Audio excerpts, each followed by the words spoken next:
Hey, folks, welcome to another stream on Azure Kubernetes services with the Azure developer community. So, today we have with us our expert industry mentor. She's having a great experience in field of DevOps and cloud services, Linux, Bash, Docker, Jenkins, Ansible, Kubernetes, Git, GitHub, and she's currently working in TCS. So, yeah, I think she's a multi-phase personality and an expert in his field. So I hope that she's going to be one of the perfect personality to explain you the things about Kubernetes. So without any further delay, let's welcome the mentor and let's start with the session. Over to you, ma'am. Okay, thank you, Varun. Yeah, Sonam this side. Hello, Fox. Just a minute. Okay, so Sonam this side. I am working in a TCS. I wanna tell you just thank you so much, Varun, for giving us such kind of opportunity. And I am working in a TCS since 3.5 years. So total experience in 3.5 years in IT sector. And TCS is my first company and having a experience in like DevOps engineer. Basically, so primary skill set like first Kubernetes, Docker, and Terraform, and basically we are using like AWS right now, and also I got a certification from like Azure Fundamental 900. So basically also I having a knowledge in Azure Microsoft. It is a just a cloud. Basically I want to tell you three cloud in this era. First Google Cloud, second is the AWS Cloud, and third is the Azure Cloud, right? So basically I want to tell you one thing. I am working on a AWS Cloud. So basically multiple services we are using for a multiple tasks, multi kind of a task we can say. And apart from this, just on the just I want to tell you my journey. So just I am my journey has been started from a Linux administrator in TCS. So just I am just have been started a Linux administrator, and then just moved on from Linux to like Jenkins. So just a testing purpose, and then moved into a DevOps engineer. So basically we are using a multiple thing, multiple activity performed by me. And so basically just Kubernetes, Docker, and Terraform. So I want to tell you about the Kubernetes first. So just I am sharing my screen. Are you able to see my screen, Varun? Could you please tell me in the chat? Yes, ma'am, your screen is perfectly visible. Okay, fine. Thank you so much, Varun. So basically, what is a Kubernetes and why we are using a Kubernetes first? I need to be described here. So I want to tell you one thing. You just all are the heard about the Docker. So the Docker is just a containerization. So basically, we are using a Docker instead of using a VM. So I want to tell you one thing. Basically. Just I am handy of just a VMware and to multiple multi storage just again by the virtual machine. So just hypervisor and on premise servers. But in this era, just I want to tell you just a cloud platform. So Azure, and you can store the multiple things on the cloud, and basically on this cloud you can store the multiple things, and multiple user are access from the cloud. So Docker, just jump on the Docker first, and just Kubernetes, and then Kubernetes. So just Docker, you can create a multiple container here. Just a container. What is a container? So container is just a virtualization, virtual machine we can say. You think about a virtual machine. So virtual machine it take use space just in the MB and GB. So instead of a virtual machine, you can create your own virtual machine through the Docker. So you can create a multiple images here. You can store, you can push the images from a Docker hub. You can pull the image into the Docker hub, and you can create a also. I want to tell you one thing again. Just I am working in a we are using a Linux distribution.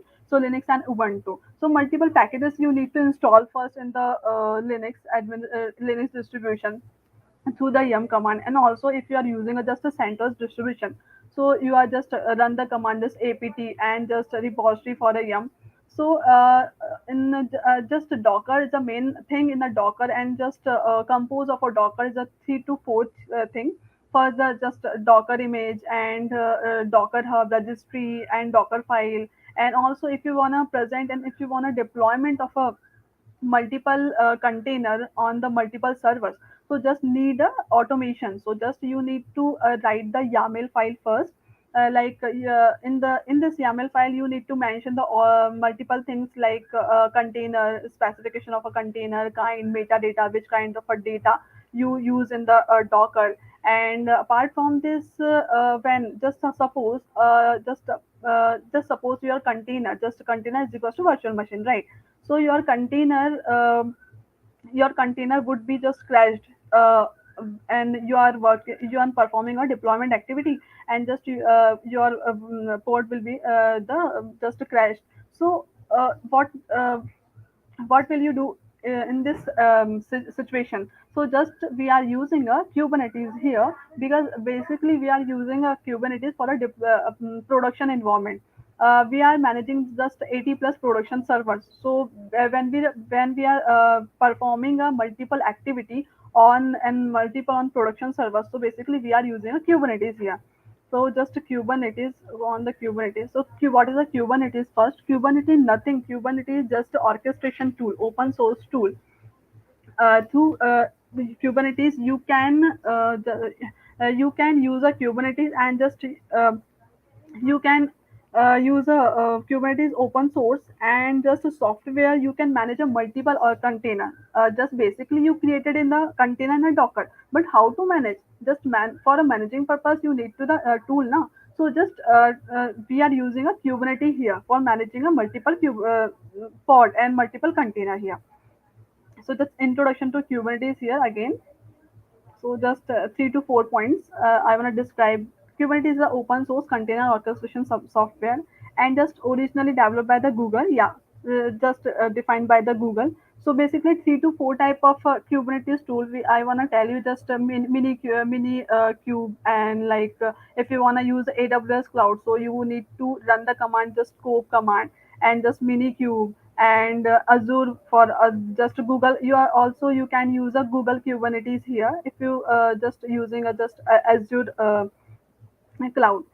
So it was first released on July 21st, 2015. It is the nine most active repository on GitHub in terms of a number of commits. So main purpose, yeah, features of a Kubernetes is the most important thing. I want to tell you just first pods and the application controller, storage management, resource monitor, health check, service discovery, networking, secret management, and rolling updates. So Kubernetes just self-healing is a first thing is a features I want to tell you. So just the self-healing and monitoring and auto scaling. So two type of scaling also present in a Kubernetes. First, the vertical and horizontal scaling. And apart from this, just yeah. So I wanna differentiate between the Docker and Kubernetes. Basically, I told you about the Docker. What is a Docker and all? So Docker is just basically based on a virtual machine, and just Docker file, the Docker registry. You can create your own registry here if you are using a private cloud. Basically, I am working in a banking domain, so basically we are using a private registry here. So just Docker Swarm, easy to install and initialize, faster when compared to Kubernetes, not reliable, and has a less features, because Docker has not features kind of a self-healing and monitoring and scaling like this. And Kubernetes, yes, Kubernetes has multiple features. So basically, in this era, we are multiple uh, technology and multiple projects are using a Kubernetes, and also you are able to see in the market, Kubernetes is very vast and very demanding. So complex procedure to install Kubernetes, lower than compared with a Docker Swarm, yes, more reliable and comparatively has more features, right? Yeah, I want to tell you just architecture first of Kubernetes. What is a Kubernetes and all these things I have told you. Like master node. Yeah. Apart from this, yeah, first is a workstation here. Workstation, nothing. Workstation is you can create your own code. You can build your code in on workstation here, and then from a workstation, your code has been into the master node. So master node and the slave node. Slave node, what is a slave node here? The slave node is a just multiple node we can say. So master node is a master is a, just a central unit of the Kubernetes, and then slave node. So if you are working on a too much workload, so just API and schedulers scheduler just take the work from a workstation and the master node, and then from a master node just go to the into the slave node. So just distribute it on the multiple, just distribute the too much workload into the slave node, first, second, and third. Yeah, this is the main thing. Master node. So just master node composed of a four important component. First is the just etcd, app server, scheduler, and control manager. So what is the etcd? You can store the metadata. You can store the file here. So just etcd using for the storing purpose. We can say, right. And this API server, what is the API server? You know about the APIs, what is the main role of an API. So just I want to tell you just briefly. So API server just communicates between the master node and the slave node. It just takes the specification of the application and from the master node, and then just give into the slave node, right? And comes on the scheduler. So just scheduler, what is a scheduler? So just assume you have a too much workload, right? And just want to the distribute the workload over the multiple slave nodes. So just you can use a scheduler here. Just using of a scheduler, just go into the slave node, first slave node, second slave node, and third slave node. So just this is the main thing is of the scheduler is that distributing of a workload. And comes on the controller manager. So control manager controls all these things. So control manager also five types, just token controller and cluster controller, control manager, and like this. Apart from this, yeah, come on the slab node. So just also slab node composed of a two part, just kubelet and kube proxy. Kubelet and kube proxy. Same is a kubelet and kube proxy. Yeah, this things all about this thing. I have told you etcd. What is the etcd? Highly available distributed key value store, which is used to store cluster wide secrets. It's only accessible by Kubernetes API server, and as it has sensitive information, so you can basically, in the short meaning, just you can store the your information here etcd. And API server, yeah, API server just communicates between the master node and slave node. So expose the Kubernetes API. The Kubernetes API is the front end for Kubernetes control plane and used to deploy and execute all the operation in the Kubernetes, right? And then comes on the master nodes. API server, yeah, already I have told the API server discussed. And scheduler, yeah, scheduler just schedule the task. The scheduler take care, takes care of a scheduling of all the process, dynamic resource management, and manages present the future events on the cluster. You know, guys, what is a cluster? Just cluster is a when multiple nodes are comes together and just play the powerful machine, that is called cluster. So in the short term, we can say cluster is a nothing. Cluster is equals to multiple node works together. So control manager, yeah, this type of a control manager, they are as follows: node controller, application controller, endpoint controller, service accounts, and token controller.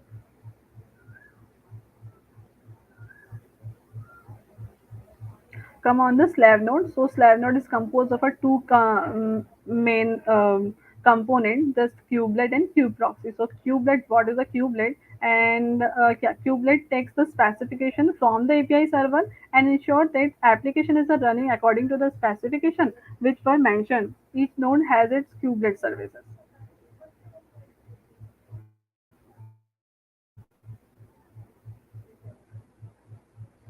Second thing is a kube proxy. So kube proxy is nothing, just this proxy services runs on each node and has the making service available to the external host.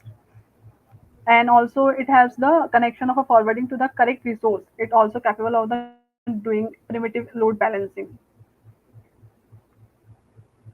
Yeah, this is a installation process, Kubernetes installation process. So just Kubernetes is just not free. You have to purchase first, but yeah, it is a open source. So yeah, fourth process, Cube LDM, just bare metal installation, Minikube. Also, you can use a Minikube here, and Scopes for AWS Cloud. So multiple steps you will have to take. You will have to take, and then you are able to install the Kubernetes tool or software, we can say, in your AWS cloud. And if you are using a just a server, so you can use it. Kubernetes on GCP, yeah, basically multiple people and multiple folks are using a Kubernetes on GCP. So it is a simple installation process of Kubernetes, I want to tell you. You can use it.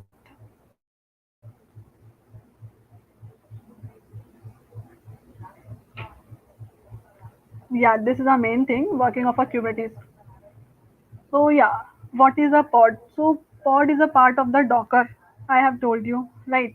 So pods can have one or more containers. Just what is a pod? So just multiple containers are works together and then form pod. So we can say one container, second container, third container, plus plus plus, and is equals to form. They form a pod. So pod can have one or more containers coupled together, and they are a basic unit of a Kubernetes. To increase high ability, we always prefer pods to be the replicas. So you can see here first uh, po- pod replica 1 and replica 2, replica 3. Replica is nothing. Replica is just a photocopy of pod working of a Kubernetes. So yeah, uh, service are used to load balance the traffic among the pods. It follows round robin distribution among just a minute among the healthy pods. Yeah, this is a one thing. This is a main thing. So this is a ingress. Ingress is just object. I wanna tell you, just you can use a ingress object, so you are able to access the service of a Kubernetes, which is provided by the Kubernetes software. If you are using an ingress, so ingress is a just object. We can say just a mediator of a user and just service of a Kubernetes. So ingress is an object that allows access to your Kubernetes service from outside the Kubernetes cluster. And so you configure access by creating a collection of rules that define which inbound connection and reach which services. So if you want to reach the service of a Kubernetes first, right? So you have to first take the ingress object, and then you are able to accessing all the services which is provided by the Kubernetes. So just a user and the object is the ingress, and then the services which is provided by the Kubernetes. We have multiple services. So if you just see the image processing, and so you are using a ingress and just video processing, so you are able to see this first service and second service, and same is a replica.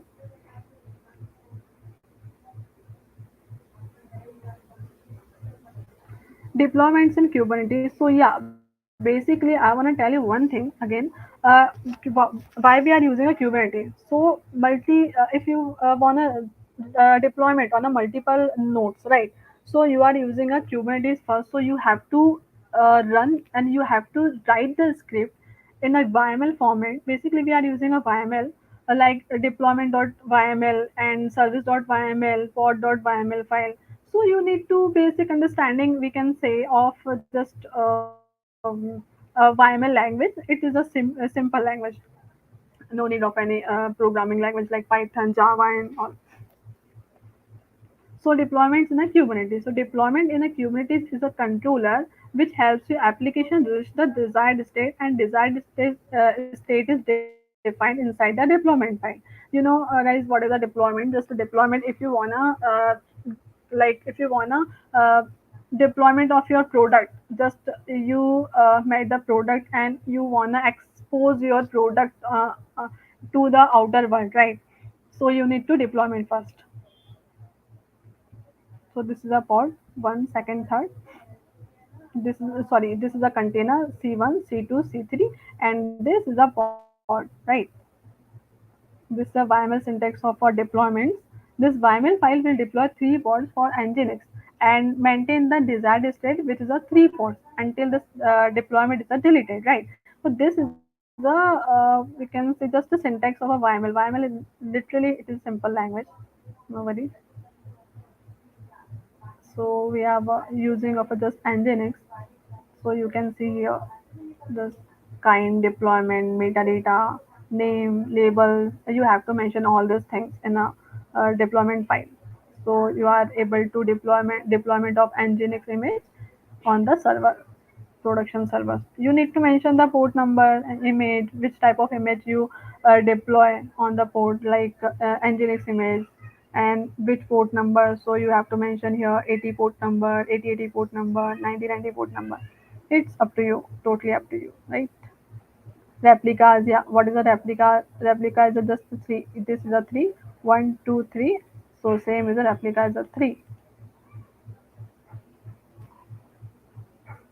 Template, metadata labels. Yeah, how to create a deployment file. So just normal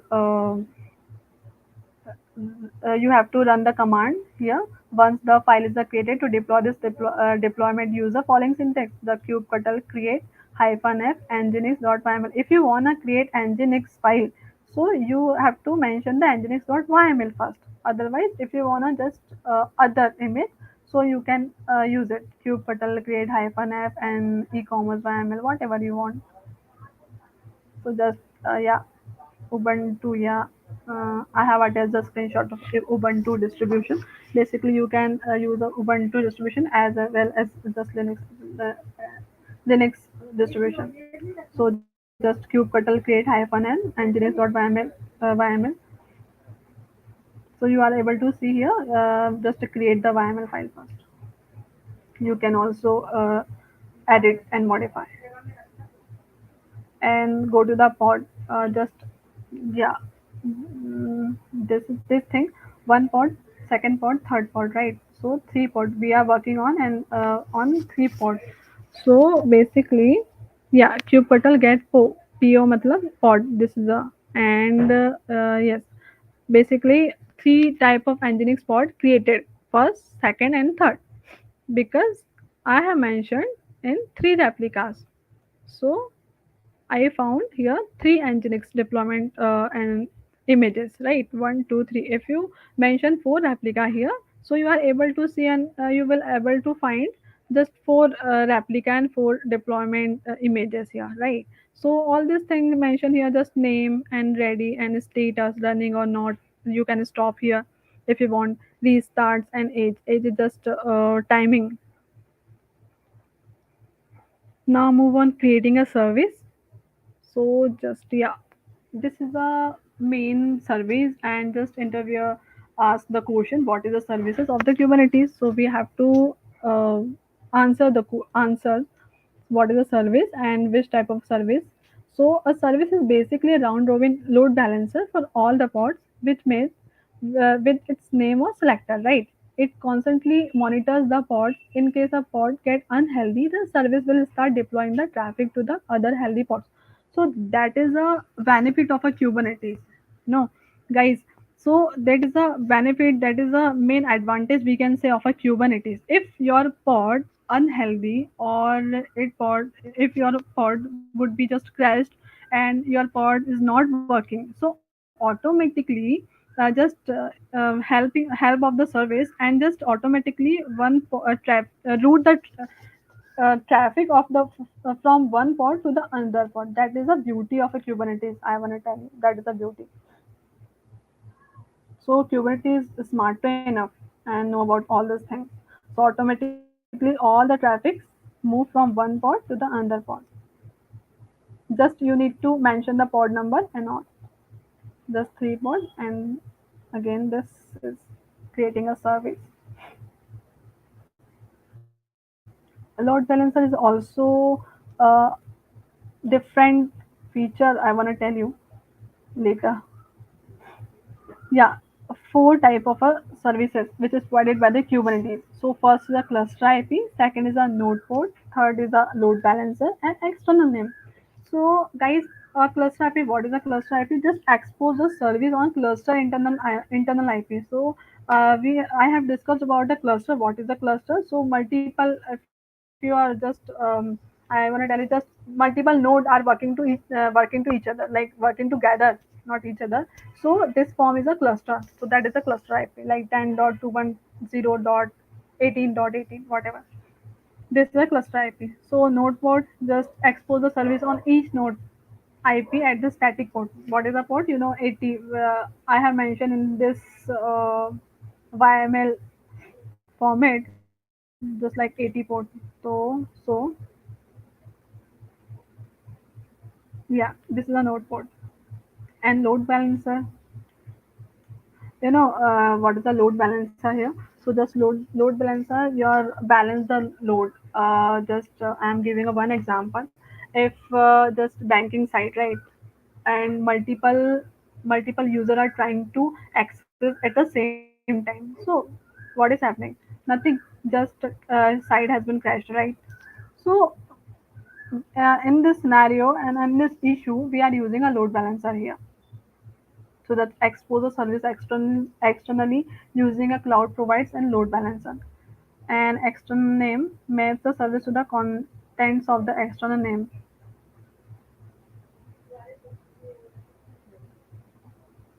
Yeah, this is the command for creating a noteboard services, right? Kubectl create service noteboard and all.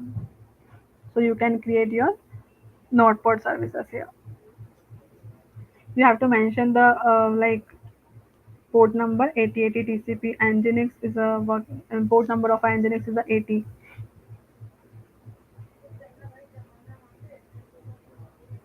Yeah, same is.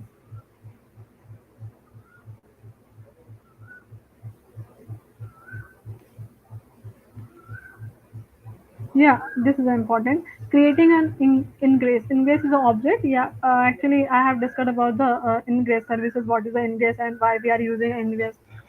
So, what is the ingress? Kubernetes ingress is a collection of our routing rules that govern how external users, that is the thing, how external users access services running in a Kubernetes cluster. So, just ingress is an object that is allow the user to Kubernetes services, right? This is an ingress service and service of a Kubernetes. What is an ingress? Yeah, this is the present PPT. This is a user. This is an ingress service that it is a work on a noteboard, and then go to the ingress controller, and then ingress rules and services of the Kubernetes, the cluster IP and cluster IP, and then replica of a pod, first, second, third, first, second, third. So I think this is a clear about the ingress. How to install the ingress controller. So you can use the link here. We will using the ingress nginx ingress controller for our demo purpose. Basically, I have used. You can download it from the following link. Yeah. Also, you can write the ingress file in YML format. So you have to write all this thing here. Like already I have mentioned that API version, kind, metadata, specification of what is the specification? The specification of the containers, right? So rules, HTTP, paths, and all these things you have to mention here. The following rule will redirect traffic which asks an engineering service. All the other requests will be the redirect ingress control default pages.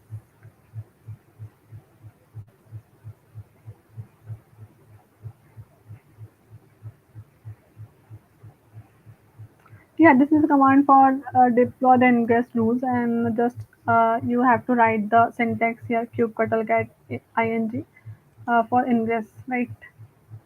If you want to see the ingress, so you have to run this command kubectl get ing. Sorry,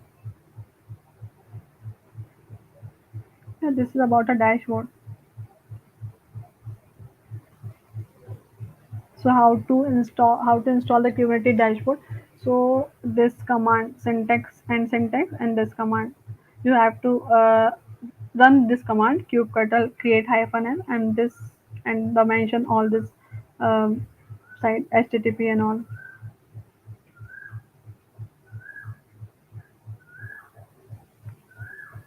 How to logging into Kubernetes dashboard. So this is all this thing I have mentioned in the QPT.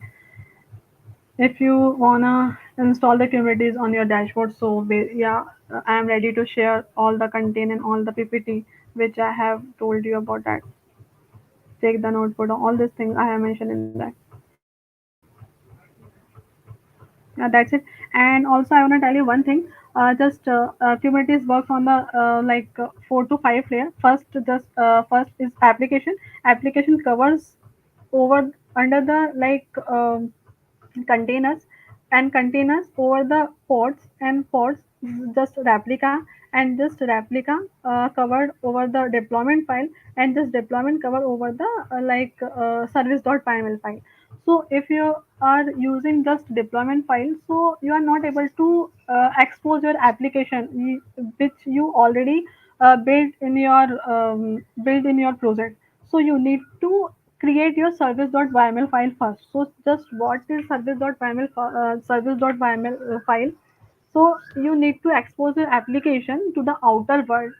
If and just when you start on working on service.yml file, so just service.yml file create the DNS and just route table, and just route table, through the route table you are accessing the application, and just you need to write the domain here.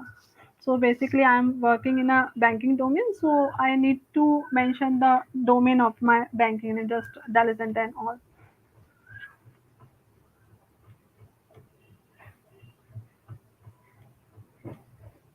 So that's it, guys, from my side. I have done. Do you have any questions? So please mention the chat.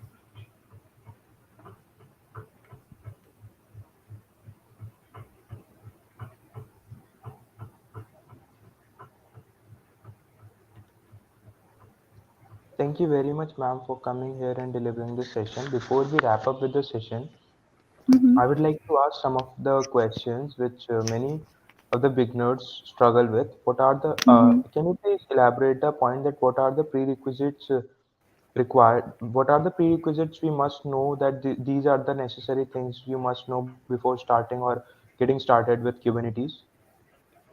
Yeah, definitely, Varun. I will tell you. And also, yeah, yeah, guys. Also, I have discussed about that because my journey has been started from a Linux administrator.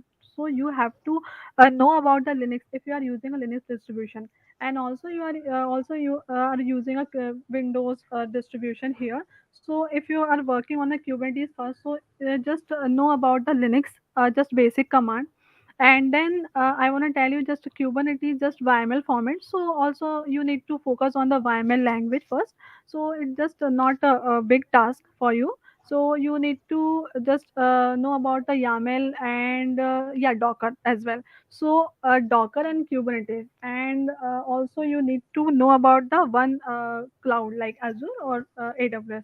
If you want to go into the like AWS, so just need a cops command and all. And if you want to just GCP like Google and Azure, so you need to know about the services which is provided by the Azures. So Docker and Kubernetes first, and in this era Docker and Kubernetes is too much valuable, I want to tell you. Yeah, exactly. You just gave a really very nice answer to the question. And one more last question, which is Mhm. asked by almost each and every person. Can you please suggest some of the very good resources to study and learn about Kubernetes from where a beginner can just start? Yeah, definitely. Because I want to tell you, just Udemy, you have a Udemy platform first. So you need to go to the Udemy. And second thing is the Edureka. So to be frank and to be honest, also I have learned from a Edureka, and just I have expressed all the knowledge on to front of my manager, and then they moved from a testing to the DevOps engineer like Kubernetes and Docker. So you need to also you are to just you need to take the multiple video which is provided on the YouTube. So like if you are yeah, tell me, Varun. Yeah, it was really very fantastic to get some of the courses. Like I have seen many of the persons who are coming and they're just saying that go and just check out the documentations. You just went very precise on the topic. Thank you very much. And one last question without wasting any time, I would like to ask, like what would Mhm. you suggest to the beginner that go and learn the Kubernetes first of all, or directly go and jump and get your hands dirty with the Azure Kubernetes services or any of the cloud services, Kubernetes services? Yeah, Varun, it is a good question. Literally, yeah, I want to tell you just one thing. You have to need and you have to require all these things like cloud. If you want to go into them and jump on the Kubernetes, so it's not my suggestion. You need to first service of the basic services of a cloud like Azure and AWS, and then move on to the Docker and then Kubernetes, and also need to knowledge about the Linux like command and all basic command. Yeah, thank you very much, ma'am. This was really very nice interacting with you, and the things you explained each and every concept in very depth. So we are grateful to host you on this session, and we're looking forward to have you for further many collaborations on different topics and services. So thank you everyone for being so much patient and being such a great audience. So let's wrap up with the session. Stay safe. Have a happy weekend. Good night. Tata. See ya. Thank you, Varun. Thank you so much.